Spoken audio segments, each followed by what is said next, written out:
నమస్తే, welcome to big TV. నేను మీ గౌతమి.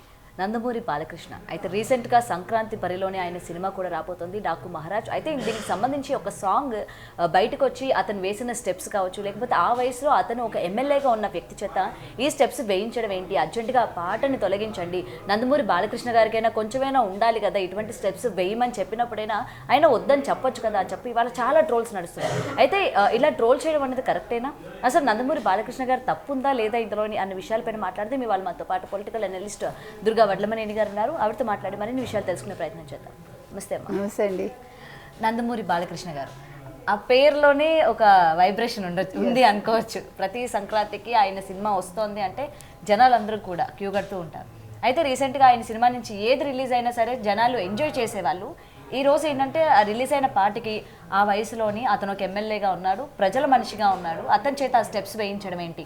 ఒకవేళ డైరెక్టర్ కొరియోగ్రాఫర్ వేయించినప్పటికీ అతనికైనా ఉండాలి కదా, నేను వేయనని చెప్పాలి కదా అని ఆయన ఎందుకు చెప్పలేదు, వీళ్ళు ఎందుకు వేయించారు, అర్జెంటుగా పాట తొలగించండి అని చెప్పి వాళ్ళు చాలా ట్రోల్స్ నడుస్తున్నాయి. సో ఈ మొత్తం సినారియోలో మీకు ఎవరిది తప్పు అనిపిస్తుంది? నిజంగా ఈ వయసులోని వేయడం అనేది కరెక్టే అంటారా? అలాంటి స్టెప్స్ ఎవరిది తప్పలేదండి. ఎవరిది లేదంటారు? ఎస్, ఎందుకంటే వాళ్ళు తీస్తున్నారు, వీళ్ళు చూస్తున్నారు, వాళ్ళు తీస్తున్నారు, వీళ్ళు చేస్తున్నారు. ఇందులో ఎవరిని తప్పు పడతారు మీరు? కాదు, నిజంగా అడుగుతున్నా. ఇప్పుడు మనం 80 ఏళ్ల హీరోని 15 ఏళ్ళు 20 ఏళ్ల పిల్లతో యాక్ట్ చేసినప్పుడు మీరేమీ తప్పు పట్టలా. ఓ 70 ఏళ్ల హీరో ఇప్పుడు ఈ రజనీకాంత్ లాంటి వాళ్ళు యంగ్స్టర్స్తో చేయట్లేదా? ఎంతమంది చేయట్లేదు? మరి అది తప్పే కదా. తప్పు అని మొదలు పెడితే సినిమా తీయడమే తప్పు. ఎందుకంటే సినిమా అంటేనే ఎంజాయ్ చేయడానికి. ఇప్పుడు నందమూరి బాలకృష్ణ ఆయన ఆ స్టెప్ అనుకుని ఉండడుగా. కొరియోగ్రాఫర్ చెప్తాడు, ఇది చేస్తాడు, డైరెక్టర్కి నచ్చింది తీస్తారు.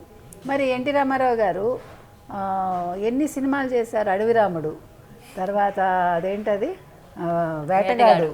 మీరు చూడండి, జయప్రద గారు చెప్పారు కూడా మొన్న ఇటీవల, నా ఎముకలు విరిగిపోతాయి, నా ఎముకలు విరిగిపోయాయి. ఎందుకంటే బక్కగా ఉండేది ఆవిడ. వేటగాడు సినిమా అప్పుడు మీరు ఆ సినిమాలు చూడండి, ఇట్లా పట్టుకుంటాడు ఆయన, ఆ పిల్ల ఇంతే ఉంటుంది.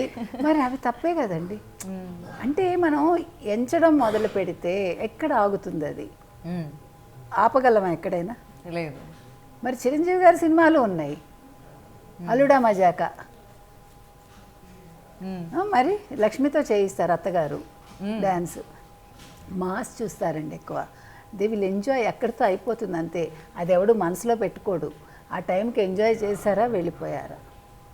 ఒక స్టెప్పే బాగోలేదంటున్నారు. ఏమవుతుంది అంటే జ్యోతిలక్ష్మి, జయమాలిని, అనురాధ, సిల్క్ స్మిత వాళ్ళు ఎంత బాగా చేసేవాళ్ళండి. మరి ఎన్ని రకాలుగా విన్యాసాలు భంగిమలు ఉండేవి. మరి అవన్నీ మీరు తప్పు పడతారా? వాత్సాయన కామసూత్రాలు తీసుకొచ్చి అక్కడ ముడి పెడతారా? పెట్టారుగా. అది ఎంజాయ్ చేశారా లేదా? ఇంకా చెప్పాలంటే చొల్లు కార్చుకుంటూ చూడడం అంటారు చూడండి, ఇప్పటికీ చూస్తారా? పెద్దవాళ్ళు కూడా చూస్తారు. 80 ఏళ్ళు వచ్చిన వాళ్ళు కూడా ఆ పాటలు చూస్తారు.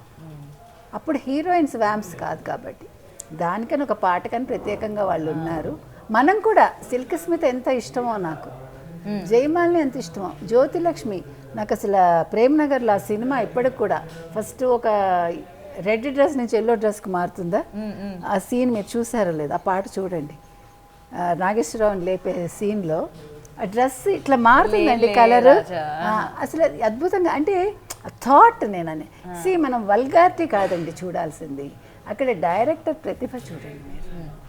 ఇప్పుడు ఒక చిన్న స్టెప్ అది. ఇప్పుడు అన్నింటికి కొరియోగ్రాఫర్ని మీరు ఎందుకు బలి చేసేస్తున్నారు?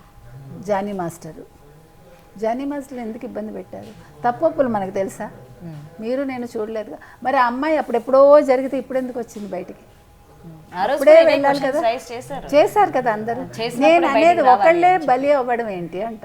ఇప్పుడు మీరు రైజ్ అవుతుంటే, ఇప్పుడు సేమ్ గరికపాటి గారిది అదే అయిందిగా. రైజింగ్ అయ్యాక మీరు టప్మని పడేయాలని ఎందుకు చూస్తారు ఒక మనిషిని? ఎప్పుడో జరిగిన ఎందుకు తీసుకొస్తారు? అదేవిధంగా ఇక్కడ ఇవాళ శేఖర్ మాస్టర్ని ఎందుకు బలి చేయాలి? ఆయన తప్పే ఉంది, ఏదో ట్రై చేస్తాడు, డైరెక్టర్కి నచ్చింది తీశారు, ఆయన అబ్జెక్ట్ చేయలేదు ఎవరు? బాలకృష్ణ గారు. ఇప్పుడు ఆయన ఎమ్మెల్యేగా నువ్వు సినిమా చూస్తున్నావా? అక్కడ బాలకృష్ణ హీరోగా చూస్తున్నావు అంతే చూడు. ఎమ్మెల్యేగా తర్వాత మాట్లాడు ఆయన రాజకీయాల్లోకి వచ్చాక. ఓకే, ఇక్కడ పొంతన కుదరదు కదండి. ఎందుకంటే మళ్ళీ సినిమాల్లో వేసేవే మళ్ళీ వాళ్ళు ఎమ్మెల్యే ప్రజల్లోకి వెళ్ళిన తర్వాత ప్రతిపక్ష నాయకులు కూడా సేమ్ అవే తీసి మాట్లాడుకోండి. ఇప్పుడు మనకేం లేదు. ఇప్పుడు ఏమండి అసలు ఇప్పుడు రాజకీయం సరిగా ఉందా ఎక్కడైనా? అసలు రాజకీయాలు ఉన్నాయా? ఎంతసేపు మిమ్మల్ని నేను తిట్టా, నన్ను మీరు తిట్టా. మీకు ఎక్కడ లోపు ఏంటండి జుట్టు ఇలా వేసుకుంది అమ్మాయి, అక్కడి నుంచి మొదలు పెడతాను నేను. అవునా కాదా? తిట్టాలనుకుంటే మనం వంకలు వెతకాలనుకుంటే మన ప్రతీదీ వంకలే. ఇప్పుడు వైసీపీ వాళ్ళు ఏదో జరిగింది నేను తిరుమలలో, ఘోరమే, నేను కాదని అంటల్లా. దానికి రోజా లాంటి వాళ్ళు అక్కడ మరి వాళ్ళు స్థానికం అంటుంది కదా తిరుపతి అని, అన్ని లక్షల కోట్లు మింగావు కదా తిరుమలలో, మరి నువ్వు వెళ్ళి వాళ్ళకి హెల్ప్ చేసావా? ఎందుకు మైక్ ముందుకు వచ్చి రెచ్చిపోతుంది ముందు? అది కాదండి. ప్రతిపక్షం చేయాల్సింది ఏంటంటే సామరస్యంగా మాట్లాడి, ఇగో ఇది పద్ధతి కాదు, ఇలా చెయ్యండి, ఇగో మేము ఈ హెల్ప్ చేసాము, ఈ హెల్ప్ చేస్తున్నాము, ఓకే మీరు ఇలా చక్కదిద్దుకోండి అని చెప్పచ్చు కదా. అంటే మాట తీరు నేను చెప్తున్నా. ఫస్ట్ బురదేసేయటం కాదు, అక్కడ వాళ్ళకి మీరేం సహాయం చేశారు అది కావాలి మనకి. అలాగా ఇప్పుడు సినిమా తీశారు, ఇంతకంటే వల్గర్ డైలాగ్స్ ఉన్నవలే. ఏమండి అర్జున్ రెడ్డి ఆ డైలాగ్ తీయించగలిగారా మీరు? ఒక తల్లిని తిట్టడమేగా, తెలుసు కదా మీకు, తల్లిని తిట్టడమేగా అక్కడ. మరి దానికి ఎవరికి ఏం బాధ రాలే? మరి ఆ రోజు ఎందుకు ఆందోళన చేయలేదు ఎవడు? ఒక చిన్న స్టెప్కి మీకు ఆందోళన వస్తే ఒక తల్లిని తిట్టినప్పుడు ఎంత రావాలి మీకు? అసలు యానిమల్ సినిమా అంత దరిద్రం ఇంకోటి ఉందా? నేను అంటున్నది అది. ఒక్కొక్క సినిమా మీరు తీసుకుంటే అది కళాఖండాలు అంటారు. కళాఖండంలో ఏం ఉండదు. మనం ఏదో ఒక ఇష్యూ తీసుకుని అది ఒక కులాన్ని తిట్టడము, ఒక మతాన్ని ఇది చేయటము, అవి కళాఖండాలుగా ప్రఖ్యాతి చెందుతాయి. కాబట్టి ఇక్కడ ఎవ్వరూ ప్రతీది తప్పు చేయకండి. బాలకృష్ణ సినిమాలు చాలా బాగా వచ్చాయి. ఇప్పుడు డెఫినెట్గా అది హిట్ అవుతుంది. 3 సినిమాలు వస్తున్నాయి, సంక్రాంతికి వస్తున్నాం. అది ఒక రకంగా పన్కి క్రియేట్ చేసేలాగా ఉంది, బాగుంది అది. అది నచ్చింది అందరికీ. తర్వాత అదేం పెద్ద సినిమా కాదు, గేమ్ చేంజర్. ఆ గేమ్ చేంజర్ కూడా బాగా హిట్ అవుతుంది. డాకు మహారాజ్ చెప్పక్కర్లేదు. కాబట్టి ఎవరికి పోటీ కాదండి. ఇప్పుడు 3 సినిమాలు వచ్చేస్తున్నాయి కాబట్టి ఒక సినిమాని తొక్కేద్దాం అనుకోకర్లా. ఎవరి జోనర్ వాళ్ళది, ఎవరి ఫ్యాన్స్ వాళ్ళు. అందులో సినిమాలు ఇప్పుడు అందరూ చూస్తారు, ఎందుకంటే సంక్రాంతికి సెలవులు ఉంటాయి, హ్యాపీగా అన్ని సినిమాలు చూస్తారు, అన్ని సినిమాలు హిట్ అవుతాయి, వాటి రేంజ్ని బట్టి హిట్ అవుతాయి అంతే. కాబట్టి ఇవాళ బాలకృష్ణ అయితే నా దృష్టిలో తప్పు లేదు. మీరు అలాంటిప్పుడు అసలు ఆయన సినిమాలే చేయకూడదు ఒక ఎమ్మెల్యేగా కదా. కాబట్టి మనం అనడం మొదలు పెడితే ఎక్కడ అంతం అండి దానికి. ఇవన్నీ అంతం లేని ఏమనాలి గొడవలు, అంతం లేని ప్రశ్నలు. ఎంజాయ్ చేయండి. అందరూ కూడా ఎప్పుడు ఆయన వేసిన స్టెప్స్ ని అబ్జెక్ట్ చేయలేదు. ఈ రోజు ఎందుకనంటే అక్కడ పట్టుకొని లాగడం కావచ్చు, బ్యాక్ ని కొట్టడం కావచ్చు. బ్యాక్ ని కొట్టని సినిమాలు మీరు చూపించండి, పాత సినిమాలు తీయండి ఒకసారి, మీరు చూడండి ఎంత వల్గర్గా ఉంటాయో చూసుకోండి. అసలు డబల్ మీనింగ్స్ ఎన్ని పాటలు ఉన్నాయో. మరి ఇప్పుడు అల్లు రామలింగయ్య గారు అదేంటది రత్తాలు వస్తావా, మరి వాళ్ళ బట్టలు వేసుకున్న తీరు చూడండి ఆ అమ్మాయిలు, మరి అవి అబ్జెక్ట్ చేయాలి కదా. మరి అల్లు రామలింగయ్య ఆ పాట పెట్టినప్పుడు జనాలు చూడడం మానేస్తారా? ఏంటి ఈ వయసులో ఈ స్టెప్స్ ఏంటి, ఈ పాట ఏంటని. అది మాస్ అంతే. అంటే ఇప్పుడు క్లాస్ వాళ్ళు కూడా చూస్తున్నారు, there is no mass class of course. ఇప్పుడు అందరూ అన్నీ ఎంజాయ్ చేస్తున్నారు. కాబట్టి సినిమా గురించి మనం ప్రతిదీ తప్పు అనుకుంటే ప్రతిదీ తప్పే కనిపిస్తుంది. కాబట్టి ఇంతకంటే ఘోరమైన ఉన్నాయండి సినిమాలు. ఇప్పుడు హీరోయిన్స్ వేసుకునే డ్రెస్సులు ఎలా ఉంటున్నాయి, ఏముంది? పోనీ అలాగని వాళ్ళు ఏమైనా పెద్ద అందంగా అంగసౌష్ఠవాలతో ఉంటున్నారా హీరోయిన్లు, పాత హీరోయిన్స్ లాగా? సీరియస్లీ మీరు మాట్లాడితే ఓపెన్గా మనం మాట్లాడుకోవాలి. బి సరోజాదేవి శకుంతల కింద వేశారండి, ఎంత అందగత్తే ఆవిడ. పద్మిని వాళ్ళందరూ కూడా, అంటే నేను అనేది అందం అంటే అది. మరి శకుంతల ఎందుకు హిట్ అవ్వలేదు గుణశేఖర్ది? అసలు హీరోయిన్ తీసుకోవటమే తప్పు.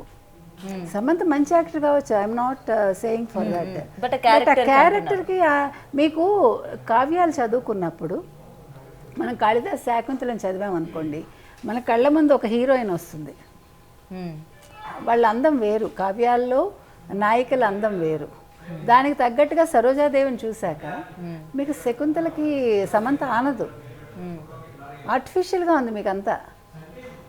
అవునా కదా, అందులో ఆవిడ అప్పుడు ఏదో రోగంతో ఉన్నానంత ఆవిడ.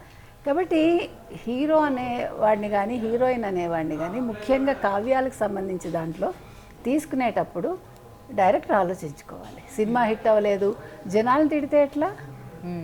జనాలకి ఎందుకు నచ్చుతుందో ఎవడైనా చెప్పగలడా అండి? చెప్పలేము అసలు. ఏ టైంలో ఏం నచ్చుతుందో ఏమి నచ్చుతుందో చెప్పగలరా? అష్టాచెమ్మ సినిమా ఎంత బాగా హిట్ అయింది, ఇప్పటికీ మన అందరం చూస్తారు. ఆనందం సినిమా ఇప్పటికీ పడి పడి నవ్వుకుంటాము, గోదావరి చూస్తాము. అంటే అవి అంతే, ఆ పన్ జోన్లో ఉంటాయి అవి అంతే, మనిషికి రిలాక్సేషన్ ఇస్తాయి అవి. కాబట్టి మనం ప్రతిదీ తప్పు పట్టక్కర్లేదండి. ఆయన ఎమ్మెల్యే కాబట్టి ఈ స్టెప్ వేయకూడదు, మామూలు వాడైతే వేయచ్చు అప్పుడు, రైట్, దానికి అంత లేదండి.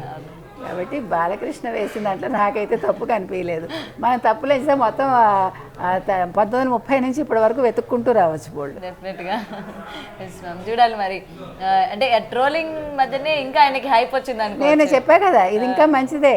అంటే ఇంకా బాగా పాజిటివ్ అయ్యి ఇంకా బాగా పబ్లిసిటీ, అంటే వాళ్ళు చేసుకోక్కర్లా, ఫ్రీ పబ్లిసిటీ అయిపోయి సినిమా ఇంకా సూపర్ డూపర్ అవుతుంది. ఓకే, చూడాలి అసలు ఈ సంక్రాంతి బరిలోని. ఎప్పుడు కూడా సంక్రాంతి హీరో బాలకృష్ణ అనిపించుకుంటూ ఉంటారు. లాస్ట్ టైం సంక్రాంతి బరిలో చిరంజీవి గారు, బాలకృష్ణ గారు ఉన్నారు. మరి ఈ సంవత్సరం వెంకటేష్ గారు. 2019లో మీకు వీళ్ళ ముగ్గురు వచ్చారు. అవును, వీళ్ళు ముగ్గురు కాంబినేషన్ వచ్చింది. సో ఇప్పుడు మళ్ళీ వచ్చింది, F2 వచ్చింది అప్పుడు, అలాగా ఇప్పుడు మళ్ళీ ముగ్గురు వస్తున్నారు. అంటే కానీ డెఫినెట్గా 3 బాగుంటాయండి, 3 డిఫరెంట్ జోన్లో ఉన్నాయి, అందుకని బాగున్నాయి. కాబట్టి 3 హిట్ అవుతాయి, ఎవరి రేంజ్కి వాళ్ళకి హిట్ అవుతాయి. అదే మ్యామ్, ఏదైనా సరే చూసి ఆనందించి అక్కడ వదిలేయాలి ఆ మూమెంట్ అంతే. నెక్స్ట్ గుర్తుపెట్టుకోంగా మనం. అదే. Anyway, thank you so much ma'am. Thanks for coming. For more videos like this, subscribe Big TV channel.